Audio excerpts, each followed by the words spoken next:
Hey guys, welcome back. And sadly, this is not exactly the kind of news people really want to talk about leading up to Christmas, especially given the fact that Christmas is in, boy, it feels like just 3 days now, right? 2 days from now? Wow. But we have had some terrible tragedies the last few weeks around the world, and it just seems to be getting worse the more and more we start to pay attention to what is going on with a lot of the let's say people in countries that they didn't originate from, people who have migrated to other places, not assimilating well, or having mental health issues across the board. This is not a good situation, and I don't see it getting much better anytime soon until we have actual relocation or mass deportations of people back to their countries of origin. So, a couple days ago we had this German incident where there was a German Christmas market, and apparently somebody who was anti-Islamic is the story that they're going with right now. He was anti-immigration or anti-Islamic atheist, but he decided to plow his car through a Christmas market with mass casualties being the end result. It doesn't make a whole lot of sense when you think about it. But again, the information that's come out about this, it just kind of paints the guy as a loose cannon, kind of a situation where this guy never should have been here in the first place. Authorities say he doesn't fit the usual profile. He describes himself as an ex-Muslim who is highly critical of Islam. And a lot of people are saying it seems like he's using this kind of as a way to escape where he was from, given the fact that if he criticizes Islam, he'll be in danger for his life, and therefore that would allow him to escape, maybe, refugee status or whatnot, who knows. The long and the short of it is, he wasn't from Germany, but he decided to attack a bunch of Germans celebrating Christmas. That doesn't sound very pro-German or pro-Christian. It definitely sounds like a terror attack, but unfortunately, it just doesn't kind of fit the standard mold, if you will, of what we expect from a, quote-unquote Islamic terror incident, obviously. But he even had a dispute, apparently, a while back. He threatened members, allegedly, of the State Medical Association with an act that would attract international attention, triggering an investigation into a search of his home, apparently reported on by DPA News. No evidence was found of real preparations for an incident or attack, but a court found him guilty in 2013 of threatening such action. So this is not a guy who is, he's not exactly had a squeaky clean record. He shouldn't have been in Germany in the first place if he's making these kind of threats. But he's been on the radar for a while, and now he's committed a horrible incident, and this just does not bode well for the future of Europe or the West as a whole when we have this kind of unchecked immigration going on. Now that brings us to today, where we have an incident, and I'm going to try to avoid playing any of the video because the last thing I want is to get this channel flagged for, again, violent content. That is not the intent. I am simply trying to report on this.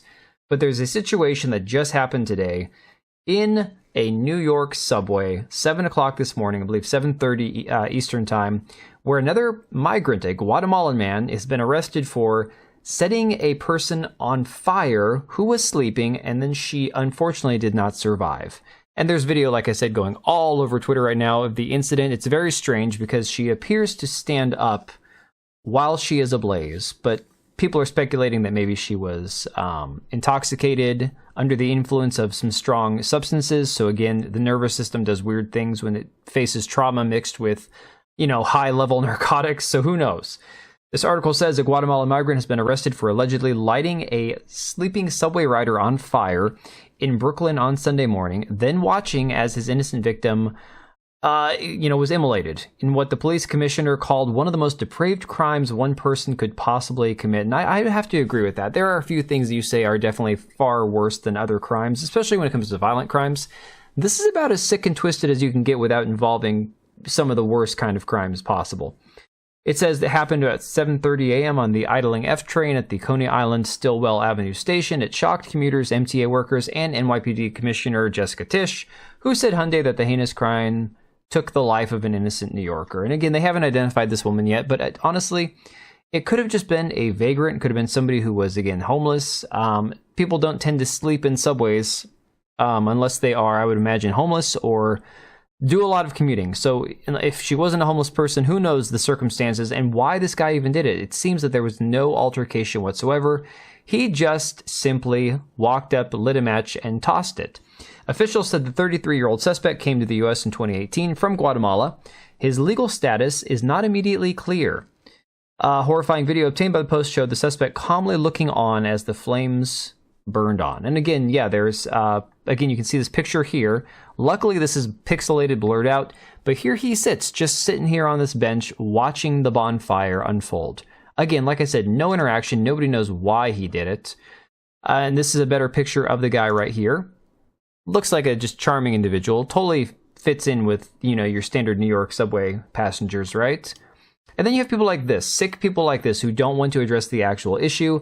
Somebody named Emma who was on Sam Cedar's show, The Majority Report, and you just have to enjoy like the mental delusion that these people have. Just listen to what this woman actually says regarding the dehumanizing effect of criticizing these migrants or violent people on subways and train stations and buses. Remember, Daniel Penny, the guy who restrained the person who unfortunately passed away on the subway, given the fact that the guy was being violent and threatening people, and so Daniel Penny restrained him, and unfortunately the man passed away.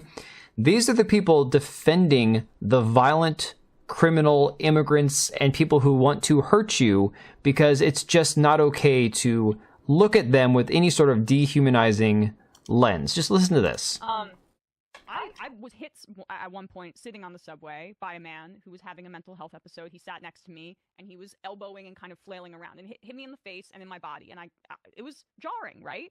The idea that I would want him to be hurt in any way, I just didn't want to be near him in that moment because I understood something was going on here. Every one of us who's taken public transit has had this kind of situation, something similar happen, seeing someone struggling. That doesn't mean that our fear in that instance, and I was a little scared because I was hit. It's a problem. Like, it's people that need help. But like, my fear is not the primary object of like what we should be focusing on right now. It's the fact that this person is in pain. And so like the politics of dehumanization privileges the bourgeois kind of concern of people's like immediate discomfort in this narrow instance. So again, if you are facing somebody who is threatening you, acting violently on a subway, it's bourgeois apparently to have concern for your safety or to be scared for your discomfort. So again, you have a lot of people pointing out that the man who set an innocent woman ablaze on the New York subway, Sebastian Zepeda, is a recent migrant from Guatemala. The Biden regime refused to deport him, and an innocent woman has now lost her life as a result. Sarah Fields pointing out that Governor Kathy Hochul has recently stated that this holiday season, we're hard at work for you. More money in your pocket, safer streets and subways, a stronger New York State. Take a look, and you can see it says celebrated major New York City subway safety wins and expanded National Guard deployment. Another person here says can't make it up. Kathy Hochul again tweeting, in March, I took action to make our subways safer for the millions of people who take the trains each day. Since deploying the National Guard to support the NYPD and the MTA safety efforts and adding cameras to all subway cars, crime is going down and ridership is going up. And again, this is just mental gymnastics and gaslighting, people saying liberals are the undisputed champions of gaslighting and avoiding facts.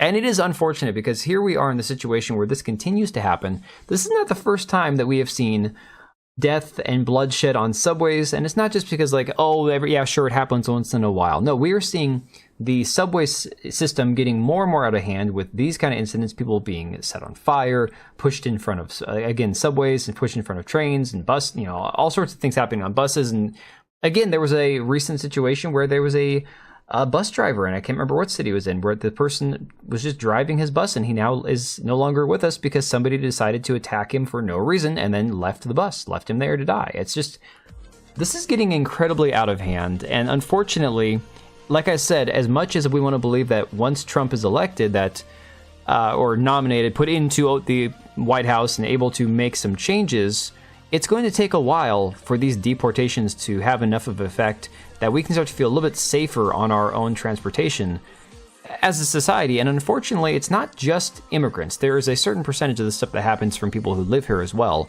But I think that we definitely are going to need to be vigilant in not letting the media or politicians gaslight us. If you don't feel safe taking public transportation, you're not insane, because this kind of stuff is getting worse and worse, and it's happening more often than it ever used to. That being said, hopefully you guys all have a safe and very, very Merry Christmas out there. Just try to stay as safe as you can. Don't go out too unnecessarily. I know people are going to go out and celebrate, and that's fine. Travel and see your families and whatnot. Just try to be safe and be vigilant out there. Don't let people catch you off guard. If you can, stay strapped. I will see you guys on the next one. Alright, and if you made it this far, thank you so much for watching the video. Thank you for being here. I do have 2 channels, Minimal Effort Podcast, as well as my gaming channel.